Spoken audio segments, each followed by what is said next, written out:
Bonjour, c'est un guide rédactionnel à l'attention des étudiants en PFA-PFE. C'est un guide qui se veut assez succinct, c'est-à-dire qu'il reprend les points essentiels nécessaires pour la rédaction. Cette vidéo fait partie d'une série dont les motivations sont les nombreuses questions que nous recevons de la part des étudiants en stage ou bien même ceux qui sont déjà opérationnels. Il nous est alors venu l'idée de réaliser des petites vidéos explicatives qu'on mettra sur la chaîne YouTube de l'ENSA. Comme ça, au lieu d'expliquer chaque fois et des fois la même chose, les vidéos peuvent être consultées à volonté et en fonction des besoins. Nous pourrons alors constituer une boîte à outils de l'ingénieur ENSA. Les thématiques sont choisies en fonction des besoins exprimés par nos élèves ingénieurs et viendront enrichir progressivement notre plateforme. Alors, si vous avez des questions, n'hésitez pas à me les envoyer par mail. Je prendrai le soin d'y répondre. Tout d'abord, des conseils d'ordre général. Alors, la toute première étape avant d'aborder le projet, c'est d'élaborer un plan de travail ou un plan d'action. C'est un découpage dans le temps des activités que vous comptez faire. Ça va vous permettre de réaliser votre travail dans les délais imposés. Ça va aussi vous permettre de savoir à chaque instant si vous êtes en avance ou si vous avez du retard à rattraper par rapport à l'étape dans laquelle vous vous trouvez. Alors, pour la rédaction elle-même, contrairement aux idées reçues, la rédaction, on ne la fait pas à la fin du projet. Elle commence en même temps que le projet et doit être menée en parallèle avec lui. C'est-à-dire que vous rédigerez de manière quotidienne. Alors, si vous lisez un document à partir duquel vous tirez des informations ou des illustrations, vous faites en même temps un petit résumé que vous rédigerez et vous mettez avec les références bibliographiques. Vous rédigerez aussi les comptes rendus de votre travail quotidien en rentrant chez vous le soir, ainsi que les idées qui vous viennent à l'esprit. Alors tout ça, ça va vous donner de la matière qui, à la fin, pourra vous faciliter le fait de finaliser votre rapport. Voilà. Donc pour la rédaction elle-même, elle doit être claire et simple. Les phrases doivent être courtes pour pouvoir être lues dans un souffle. Vous exprimerez une idée dans une phrase avec un sujet, un verbe et un complément. N'oubliez pas que le métier de l'ingénieur est basé sur la communication, puisque l'ingénieur est en interface avec des collaborateurs ou des supérieurs hiérarchiques qui ont des spécialités différentes. Et se faire comprendre, c'est une priorité. En fait, vous devez en faire votre priorité parce que même si vous faites un travail technique excellent, ça restera toujours insuffisant si vous n'arrivez pas à faire adhérer votre entourage à votre démarche et à les convaincre d'adopter les résultats que vous avez obtenus. Il y a un vieil adage qui dit que l'ingénieur qui ne sait pas communiquer finit par travailler chez celui qui maîtrise bien la communication. Alors, dernière remarque d'ordre général, c'est que le travail que vous faites est un travail technique. Contentez-vous d'expliquer le travail effectué. Vous éviterez les phrases du genre « ce stage m'a permis de mettre en pratique mes acquis, de concrétiser ce que j'ai vu en cours ». Évitez aussi les phrases du genre « j'ai rencontré des problèmes dans le stage ». Parlez plutôt en termes de contraintes relatives au projet et restez assez technique dans votre démarche de rédaction de rapport. En un mot, soyez professionnel.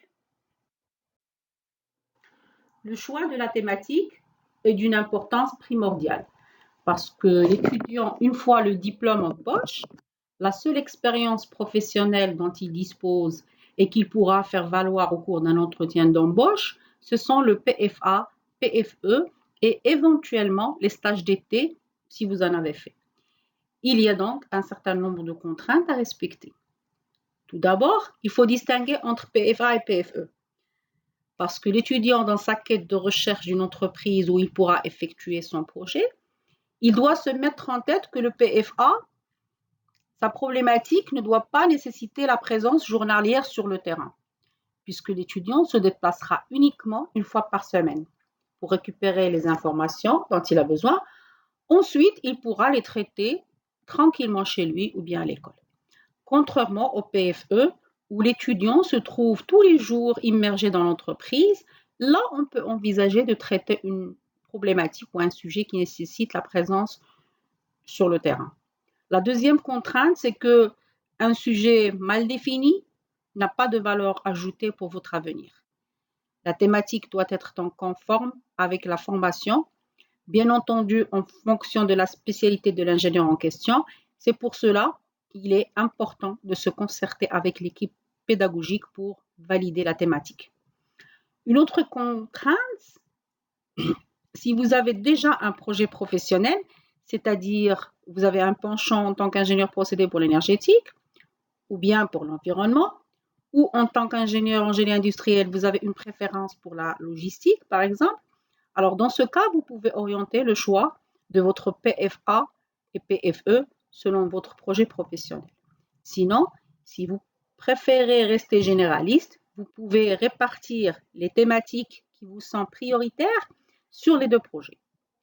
Il y a aussi le problème de manque de sujets qui peut se poser dans les petites entreprises ou lors des stages de complaisance. Dans ce cas, la solution serait de prendre le temps de faire un diagnostic du processus de fabrication. Ce diagnostic durera une semaine ou deux, selon le cas. À l'issue de cette période, vous aurez plus de visibilité pour définir un sujet. Alors, d'autres contraintes peuvent aussi ou doivent être prises en compte, telles que les contraintes personnelles liées au déplacement ou à votre installation. Alors, vous devez en tenir compte et évaluer la possibilité de les surmonter. Une fois qu'on a défini la thématique du projet, on doit se pencher sur le titre. Celui-ci doit représenter le contenu du projet. Seulement, des fois après avoir démarré le projet, on peut rencontrer des contraintes d'indisponibilité de données, par exemple, ou bien qu'on a été trop optimiste par rapport au choix effectué au départ, ce qui fait qu'on est obligé de réorienter le projet. On est alors appelé à changer le titre et même des fois la thématique. De ce fait, la thématique et le titre ne sont définitifs qu'à la fin du projet. Alors, sommaire ou table des matières? En fait, ça reste un choix. Vous pouvez utiliser les deux ou bien seulement la table des matières. Par contre, si vous avez choisi d'utiliser un sommaire, il doit être vraiment sommaire, c'est-à-dire bref. Il reprend que les titres principaux et il est placé en début de rapport. L'idée, c'est qu'il va permettre au lecteur de retrouver facilement les grandes parties du rapport. La table des matières, elle, par contre, doit être plus explicite. Elle va contenir tous les titres et les sous-titres, ainsi de suite, et elle est généralement placée en fin de rapport. Alors, pour les titres et sous-titres, vous devez faire très attention parce qu'ils doivent absolument refléter le contenu, c'est-à-dire qu'il faut éviter les titres très généraux et ils doivent être vraiment assez clairs et précis. La pagination de votre rapport commence à partir de l'introduction. Tout ce qui vient avant l'introduction fera l'objet d'une pagination en chiffres romains. Parce que, arrivé au sommaire, le lecteur a déjà vu les remerciements, les dédicaces, ainsi de suite. Donc, la numérotation ne commence réellement qu'à partir de l'introduction. Maintenant, on va parler du résumé, de l'introduction et de la conclusion. Alors, ces trois éléments de rédaction sont très important, car le lecteur pressé se contentera de lire uniquement ces éléments et votre travail pourrait ainsi être jugé uniquement sur le contenu de ces trois éléments. Donc, vous devez prendre le plus grand soin à les rédiger.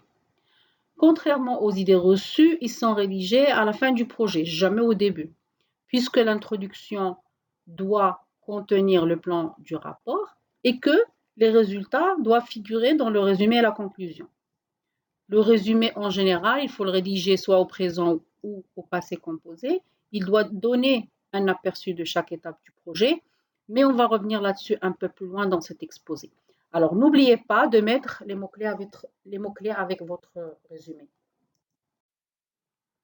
L'introduction va comporter en général 4 paragraphes. Vous pouvez ajouter un peu plus si vous voulez, mais 4 paragraphes, c'est vraiment le minimum. Dans le premier paragraphe, vous situerez le projet sur le plan général. Dans le deuxième, vous le situerez en zoomant sur l'entreprise. Dans le troisième, vous annoncez le sujet sur lequel vous travaillez. Et finalement, dans le quatrième paragraphe, vous annoncez le plan du rapport sous forme d'un paragraphe. Normalement, c'est suffisant pour une introduction. Si vous voulez détailler un peu plus, il n'y a pas de mal. La conclusion comporte également 4 paragraphes. Dans le premier, vous allez reprendre le sujet. Vous allez dire, par exemple, nous avons travaillé sur un machin truc. Ensuite, vous résumez les étapes effectuées pour réaliser le travail, c'est-à-dire la démarche, les méthodes, les outils, ainsi que la phase analyse. Dans le troisième paragraphe, vous listez les solutions que vous avez proposées et vous n'oubliez pas de mettre les chiffres clés relatifs à l'étude économique que vous avez proposée. Si vous n'avez pas pu faire d'études économiques, essayez quand même de mettre quelques résultats chiffrés. Le dernier paragraphe est généralement réservé aux perspectives. Concrètement, dans l'introduction, vous dites ce que vous avez l'intention de faire. Dans la conclusion, vous dites si vous l'avez fait, comment vous l'avez fait, quels en sont les résultats et qu'est-ce qui vous reste à faire, c'est-à-dire les perspectives. Alors, pour faire un beau résumé, l'astuce serait d'abord de rédiger la conclusion. Ensuite, vous prenez chaque paragraphe de la conclusion et vous le résumez encore plus. Ça va vous donner un résumé adéquat. Mais bien sûr, vous n'y mettez pas les perspectives. En ce qui concerne le corps du rapport, vous pouvez mettre 3 chapitres que vous essaierez d'équilibrer en termes de volume, c'est-à-dire à peu près le même nombre de pages. Le chapitre premier concernera la présentation de l'entreprise et du contexte général du projet, c'est-à-dire vous décrirez le processus de fabrication, vous poserez la problématique que vous avez traitée, vous décrivez la démarche globale, les méthodes et outils que vous avez utilisés et vous pouvez aussi y inclure la planification du projet. Le chapitre de lui sera réservé à l'analyse, c'est-à-dire la recherche des causes de la problématique que vous traitez. Dans le chapitre 3, vous proposez des solutions ainsi que l'évaluation économique correspondante. Bien entendu, vous pouvez adapter la répartition des chapitres en fonction de la problématique que vous traitez ou bien de votre projet. Seulement, si vous êtes en manque d'idées, ça c'est une proposition de plan qui reste assez convenable.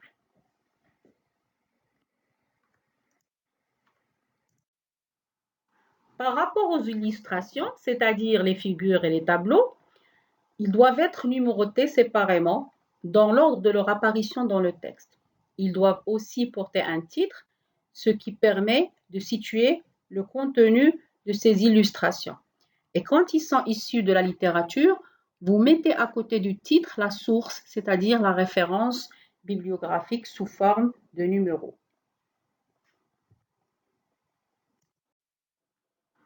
Pour les titres des tableaux, en général, on les met avant les tableaux.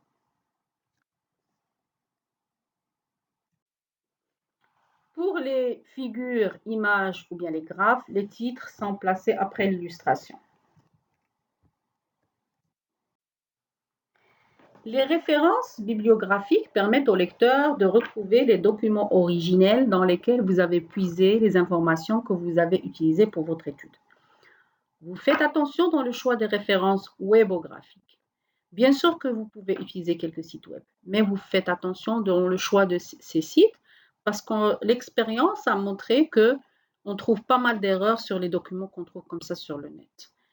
Alors, les références bibliographiques sont classées par ordre d'utilisation dans le rapport, avec des chiffres encadrés par des crochets, ainsi de suite.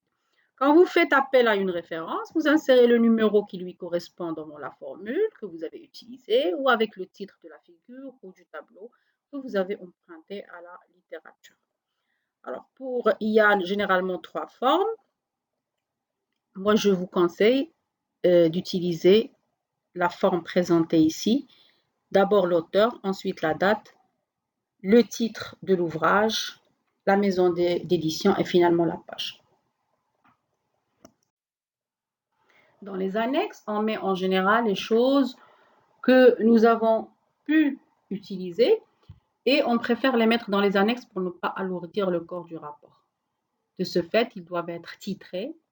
Et comme pour les références bibliographiques, il faut effectuer des renvois du texte vers les annexes. Alors, dans les annexes, vous pouvez mettre par exemple des extraits d'ouvrages, des documents techniques d'équipement, par exemple aussi des tables de propriété thermodynamique. Alors, tout document que vous avez utilisé et que vous jugez superflu de le mettre dans le rapport, mais en aucun cas vous ne mettez votre propre travail dans les annexes. Ainsi prend fin cette vidéo. Je vous souhaite une bonne continuation et à bientôt.